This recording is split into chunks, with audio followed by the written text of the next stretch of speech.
All right, Vintage Sound 93.1 FM, Tony Tone Show. Super excited to have this guy on the phone. He's on The Biggest Loser on NBC, and he's going to give me some advice because I definitely could lose some weight. Richard Hatch, how you doing, sir? Hey, Tony. People want advice. I'm in. I'm always there for that. Listen, man, I'm like 6'5", 300 pounds, so every time The Biggest Loser comes on, and I've watched it for years, I always think, like, I could lose 50 pounds and it would be so great. But it's tough, man, isn't it? Well, Biggest Loser or not, it's tough. Right. It's just one of those things that's a very, very tough thing to do. You're me. Right. I started the show at 6'4", 314.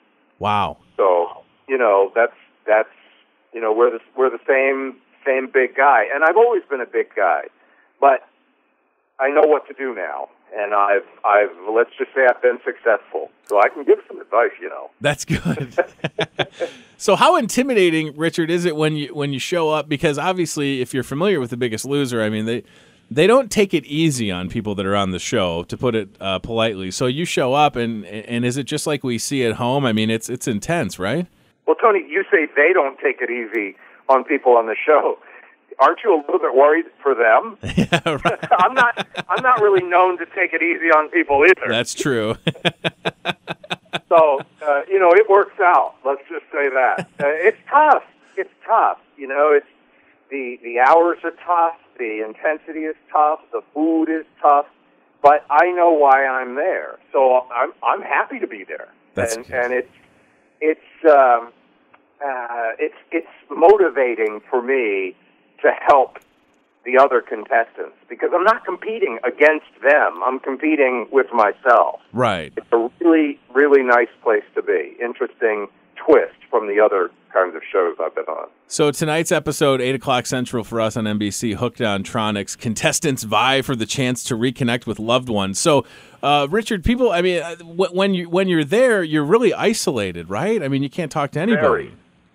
Very isolated, yeah. No contact whatsoever with the outside world. So, I mean, that really, in tonight's episode, obviously, we'll keep it spoiler-free and let people watch it, and myself included, and we'll find out. But that's got to be, it's physically challenging because all the work you're doing and the changes to the diet and then the competitions. But at the end of the day, to not be able to call home, I mean, that's almost got to make it, I don't want to say unbearable, but that's where the mentally tough part would probably come in, right? It is very, very mentally tough. Your loved ones, your family, they're the ones you want to connect with when you're struggling the way we struggle there. But without spoiling it, this challenge actually makes the decision even harder, because the winning team can select either that, the connection with loved ones, the internet, calling home, etc., or the gym for the week. Oh. So if they call home, then they don't get the gym. If they don't call home, then they get the gym for the week, and the other team doesn't. So, wow, it's interesting to watch, believe me. I was gonna say. I mean, geez Louise. So you go from Survivor and being on an island and having to, survive and win all these challenges. So what? And I'm sure you've been asked this, and it's probably cliche at this point, but has this experience on The Biggest Loser been equally challenging, or is it more challenging than the time on Survivor, or is it totally different? Yeah, they're really, really totally different. I think viewers of Survivor would understand. Survivor's an all-out, mental, exhausting kind of game, and it's really against everyone there. It's a full-on competition where my whole focus was getting rid of other people. Sure. This show isn't that at all. In fact, I can take people under my wing and help people through it while still meeting my own goals, which I'm responsible for every week. Me alone is losing my weight. It's not about anybody else helping me do that. It's not about the trainers. It's not about the doctor or the nutritionist who are unbelievable. The doctor and nutritionist behind the show are amazing human beings who care and are brilliant. But I have to take all of that information and apply it, or I'm gone. It's not about beating other people. It's just about me getting to the point where I feel I've succeeded. So, Richard, what's been the hardest for you? Because, like, I'm a fan, you know, like if I did a show like that or a competition, and I've done different things in the past, but there's just some things that I love to eat that I don't know, you know, like I'm a big pizza guy. I grew up outside Chicago, so it's like, you know, that for me would be tough to part with. What have you found that has been maybe one of your favorite food items that you've had to kind of put on the back burner, so to speak? Okay, so I love pizza, and it's not on the back burner. Cheryl Forberg, she's the show's nutritionist. She's written a number of books. She's amazing. She came up with this thing, a portobello mushroom cap pizza with sausage and cheese and tomatoes. Oh, my God. It's really, really great, and you don't think it sounds like pizza? It tastes like pizza. Believe me.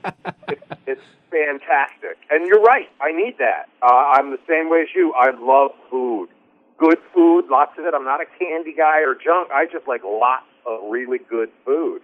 You just have to be consistent and make the right choices. Oh man, like I said, when I watch The Biggest Loser, and I feel kind of like The Biggest Loser when I go to the gym and I get on the elliptical and I sweat so much, like I get self-conscious. You ever have that moment when you're like, nobody's sweating as much as I am right now, and you look over and there's like somebody that's it's like this morning, Richard, driving into the radio station. It's 5 below zero outside, and there's a lady jogging. I'm like, seriously. Right. You're rubbing it in my face. She's rubbing it in my face. She's jogging, and it's freezing outside.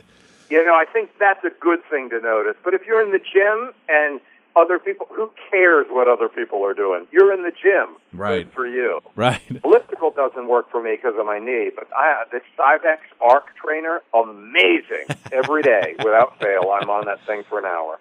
Oh, man. Listen, I definitely want everybody to watch The Biggest Loser. Hopefully they're doing so already every time it comes back on. It's a popular show, and the last thing I want to know, Richard, so obviously you have notoriety, so has that helped or hindered the run on The Biggest Loser? Because I'm assuming that it's not necessarily a bad thing when you show up and people recognize you, right? Yeah, I mean, I suppose, unless they all go, ooh.